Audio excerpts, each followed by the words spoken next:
Salibonani ma viewers lama subscribers AVG Reality igama umxolisi sibonge sakoncube Nthemba liphilile lapha ebelikhona ngiyazi bekule micimbi eminingi kakhulu ebisenzakala ikakhulu ngempela viki Nthemba akula osele elimele ngemva kokubana ehlangene labantu abangaziphathanga kahle kumbe yena engaziphathanga kahle abantu basebedila laye Nthemba futhi njengoba sesingene ivikini elitsha kungomvulo namhlanje lonke lingene lilamadlabuzane ukuthi lisebenzeleke imuli zenu angilakho okuningi kakhulu ngifuna ukukhuluma kodwa ngifuna ukukhuluma ngokhetho lase South Africa lolusanda kwenzakala lokuthi imphumela yalolu khetho ichoni ikakhulu kulabo abokuza kuleli lizwe le South Africa lekhumbula ukuthi kunengi obekukhulunywa kuthiwa kukhangelelwe ukuthi mhlambe ukhetho lungabuye lukuguqule okokuqala indaba yama ZEP kunye lama waivers la eliwa applyelayo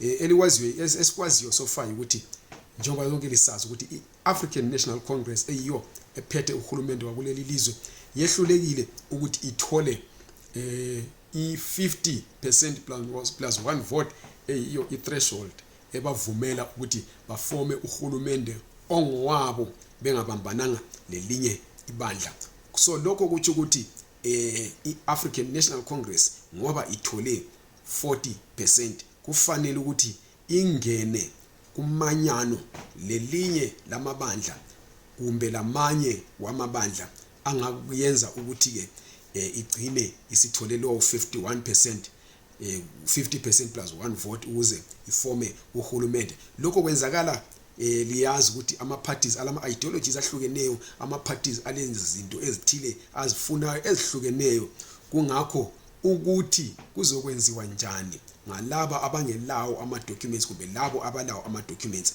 aba njenge ZEP kuyiwa phambili kuzokhulunywa kumbe it will be determined ukuthi iANC ingene ku coalition lawuphi umbumbano kumbe laliphi ibandla elingaphuma phambili kumbe ngithi mina elibengu number 2 ngele DA abantu abanengi ikakhulu osomabhizimusi ikakhulu labantu babhekele kwezomkhonomi bathi bona hayi iANC kufanele ingene kubumbano nohulumende weDA okutsho ukuthi siyabe sesile 62% kodwa iDA yona ithini ngabantu bokuza iDA ilezinto ezihlukeneyo ezikhulumayo ike yathi yona ku alternative migration policy yayo some 2 years ago yathi hayi abantu bokuza bonke asebekuleli kwele South Africa ngabaphiwe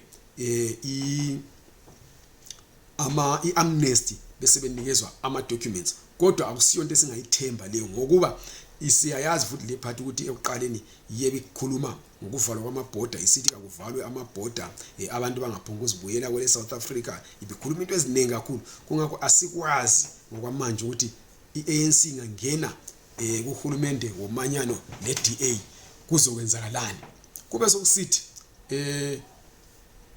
kule bandla leMK iMK yona ikhokhelwa ngupresident wakwele South Africa uJacob Zuma oke waphatha kahle kakhulu abantu bokuzwa especially amaZimbabwe lamaLesotho kunye labase Angola ngokuba nikeza ispecial permit lizakhumbula ukuthi uZuma nguyobephethe ngo2010 ngesikhathi amaZimbabwe ephiwa iZimbabwe DZP ngaleso sikhathi which is a special permit esiguquka yaba iZSP yasiguqiswa iZEP kungakho nxa sicabanga ukuthi mhlawumbe nxa uhulumende weANC engahlangana layo iMK mhlawumbe ngaba ngcono ngoba yona ike yabonisa ekuqaleni ukuthi ibaphathe kahle abantu bokuzwa kodwa kukhona ongani kuchaya amanzi ngale iMK compared to iANC eyayiphethwe nguZuma ngoba iMK yona kuma groups ayo sesibone futhi njalo la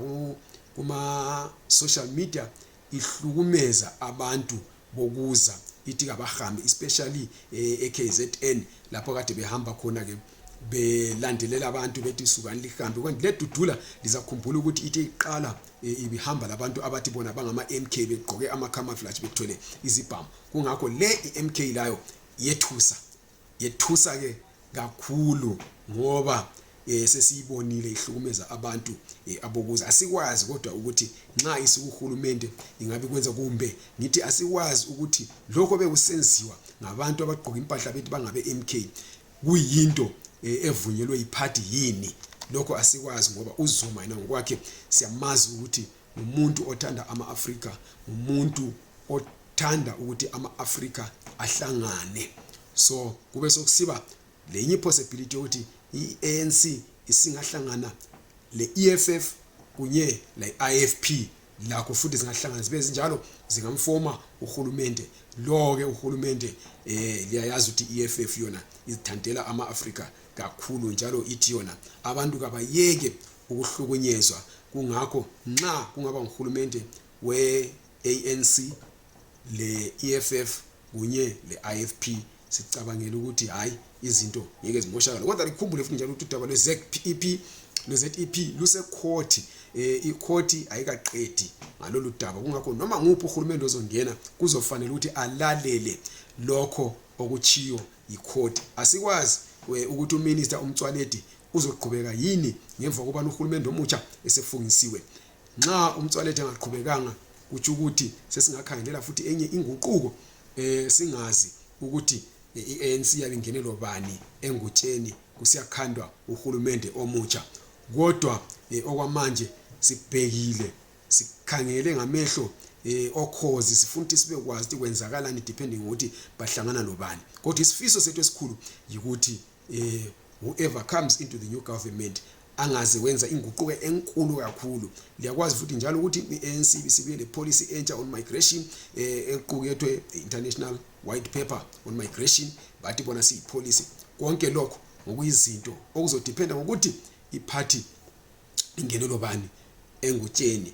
Kodwa lina ke abama waivers lama permits lingami uku-applya, qhubekani li-applya until you have been told ukuthi hayi sokuguquke kwabantu. Kodwa okwamanje njengoba libuza nje ukuthi lenze njani, lingami take advantage of isikhathi lesesikhona li-apply. So ungagcina sokuthiwa hayi sesivala thina sesiprocessa kuphela labo aba-applyileyo.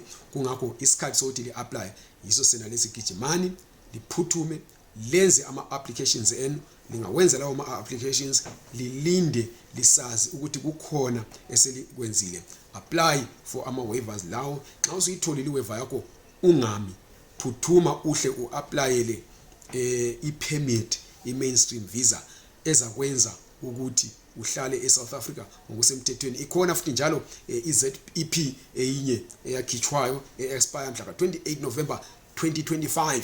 Lingayeki uyi-apply nxa ukuthi wena so-decide ukuthi okay indaba ye-waiver izandlela isikhathi izangidisturba kumbe ngifuna ukwenza ezinye izinto chop ihle ugijime u-apply manje for that particular permit. Zonke zi-applyelwa via i-VFS website. Kulabanye abathi bona bangaphandle kwelizwe lase-South Africa kodwa bazabuya ngoJanuary womnyaka ozayo bayabuza ukuthi njoba bengaka-applyeli lutho mabebuya ngaleso sikhathi bayakhona yini ukubuya be-applyela. Lizakhumbula ukuthi i-ZEP le izitampa eliziphetheyo manje i-expire mhla ka-31 December 2024 okuyiwonalo umnyaka. Nxa usubuya ngemva kwalokho so uyabe sekumele ukuthi ukhulekele ukuthi mhla ka-31 ba-extende bathi bona okay iqhubekani li-applyalisa phambili. Kodwa igembu enkulu kakhulu ukuphila ngomthandazo. Into ebalulekileyo ukuthi umuntu apply manje kuyisefika 31 December esesubmitile wathola i-waiver yakhe. Nxa eyithola wa-applyela i-mainstream visa. Of course kuyathatha isikhathi ukuthi we-visa iphume. Kulabantu aba-apply ngo-2022 abalokho bengakatholi lutho. Sikhuluma ngesikhathi esesiyafika 2 years umuntu elokhu elindile. Kulabanye aba-apply last year asebayatholile. Kulabanye futhi njalo aba-apply last year abangakatholi. Abaningi ngase be-apply bangatholi, kula sebe-apply bawathola.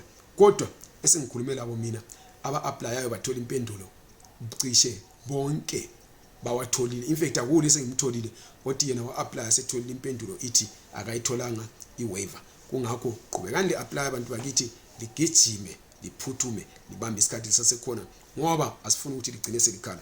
Kodwa ukhona lani omehlane libeke indlebe phansi lamehlo phansi libona ukuthi kwenzakalani ngubani ongena ku government le-ANC. Kodwa ukugcineni futhi njalo asingakhohlwini ukulungisa ilizwe lethu ngoba akukho mnandi ukuthi impilo yakho yeyame ezweni elingasilakho ongakwaziyo ukuthi kusasa lilikuphatheleni kukanti uyezwa akulabantu abangungunayo ngaphansi bethi bona hayi kabahambe kungakho asizilungiseleleni lathi ukuthi silungisele ilizwe siyehlala khona sihlondlobale lanxa usenza amaplans yakusazi ukuthi la ukwami ukuzontshela lutho. Siyabonga liqhubeke lisubscribe, lilike, lishare.